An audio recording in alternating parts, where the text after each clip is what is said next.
ماشي حديث تاع المولودية خاطئه، هو خاطئنا وخاطئه هو الانسان هذا. لكن باعتبار انه كان ماشي راح يشري الفريق. ماشي شي راجل مزلوطي تا ياسين. ياسين هاد السيد هذا، هاد السيد نهار الحصه الاولى، نهار جيت انا هنايا في نهار تيفي وكنت معاك، وقلت للشعب الجزائري والشعب الجزائري بلي هذا الانسان اسكرو كما يقولوا بالفرنسي، وبالعربيه يقولوا محتال ولا هكذاك. محتال. هاد السيد نهار جا واحد، انا واحد في الناس كنت فرحان، فرحت قلت السيد هذا عنده اون سوسيتي، خويا خالد جا الحمد لله مولود خرج من الازمه ومنا. البرومي كونتاكت ركب معنا في الطوموبيل، جبت التليفون الو عم بالو باش ينتيميدينا، الو مسيو المينيستر شو يغيب تما شغل هو حاب ينتيميديني. وبالوقت بالانسان هذا اللي يجيب الخميس يروح بالجمعه يشري بيه شارتير ويجي خالد. وكي كنت نقول لهم يقول لك عمر مهبول، لا عمر ما حبش يبيع له، لا حرض الناس خالد، دار فتنه بين الناس. واليوم وليك جزاء وربي يخلص، ما وربي يخلص به. عندك معلومات عمر الغريب حطنا في الصوره اكثر، واش انا معلوماتك الصوره بالتحديد؟ انا على كل حال ما عنديش معرفه مع هولندا مع رئيس تاع فرنسا باش نعطيك التحديد. مي بصح قلت لك بلي هذا الانسان هو ماشي صافي كما تشوف في السيت تاع فرنسا واش كاتبين عليه.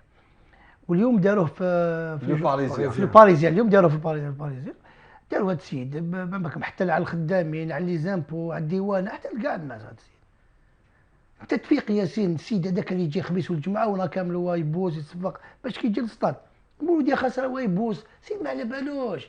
سيد شغل كاين ناس كانوا يطبعوا فيه، هذوك الناس يطبعوا فيه لونغار. قلت لهم انا على كل عمر غريب، الناس اللي كانوا يطبعوا فيه كما راك تقول، هل بعد ما اتضحت الرؤيه اكثر سواء بالنتائج الايجابيه اللي حققها عمر غريب مع الفريق هذا الموسم او قضيه ايدير لونغار، هل استعرفوا كما نقولوا بالعاميه انه يمكن كانوا على خطا؟ ياسين ما يستعرف ليش على شكون، ما يستعرف لي، ما نستعرف ياسين. دوك انا يشوفوا هذوك الناس اللي كانوا يصفقوا له وكذا منا.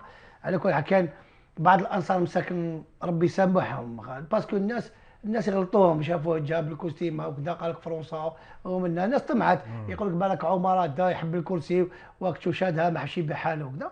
واليوم اكتشفت الحقيقه، هو هذوك الناس ماذا بيا كاش ما يتجمعوا يشوفوا كاش ما يديروا له محامي ولا شي حاجه ولا. انا نشوفك راك تستشفى فيه يا عمر. ماشي نتشفى فيه، ربي يخلصه. انا ما تشفاش فيه، ربي يخلصه. تبهديل اكثر من كل حاجه اخويا خالد، تبهديل. انا وريت له مولوديه وانا ودارها عمر غريب وهو وراه. تسمى باش المجتمع الجزائري، خاطر هذاك المسلسل ما تبعوش انصار المولوديه. مازالك حاقد عليه صراحه؟ ما نقدرش نسمح له ياسين، انا ما نقدرش نسمح له ياسين، باسكو الشيء اللي داروا في الصيف دار فتنه بين الناس. علاش قلت لك دار المسلسل؟ ماشي المولوديه الجزائر برك، الشعب الجزائري كاع، الامه الجزائريه، الامه العربيه يتبعوا فيه. هذا راجل اعمال، هو راجل ما كاين والو. فاكتور تاع إلتون، لوتيل إلتون اللي هضرنا عليها يا اخي 14 مليون وكذا ما خلصهاش هو راح. وكان يجيب الخميس ويروح بالجمعه بشارتير كذا برخيص. كاش بونكا تخدم بالجمعه في الجزائر، كاش بونكا تخدم بالسبت، يجي الخميس في العشيه يسناو لي سيبورتي يصفقوا له وكذا. من هذوك باينين مساكن، هذوك معروفين مساكن كذا على كل حال، ربي يسامحهم. ودار فتنه، كانت خالد كان دار لحقت وين لحقت، كان راح يضر البلاد، ماشي غير المولوديه، كان راح يضر البلاد.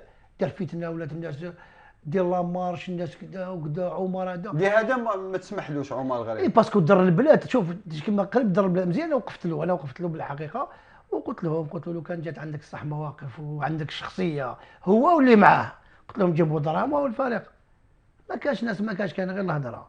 انا الفريق هذا الحمد لله، الازمه اللي جالس عليها مول الجزائر اليوم كان رانا في المرتبه الثالثه ورانا ربع النهائي. هاو السي خالد لويسيانا ينجم ياكد لك ولا. حنايا لوبجيكتيف تاعنا اتان الحمد لله. لو كان ما وقفتش عليها مع المشاكل اللي صاروا خويا خالد، الفريق رانا كيما تيموشنت ونحترموا تيموشنت، انسان وحده يدير الفريق هكذا. انا تسمى حب يقول لوبجيكتيف اتان الحمد لله. راح نواصل الحديث عن فريق مولودية الجزائر، خاصة اللقاء الهام اللي ينتظركم يوم الجمعة أمام شباب قسنطينة في إطار ربع النهائي. روحوا ليك خالد لونيس.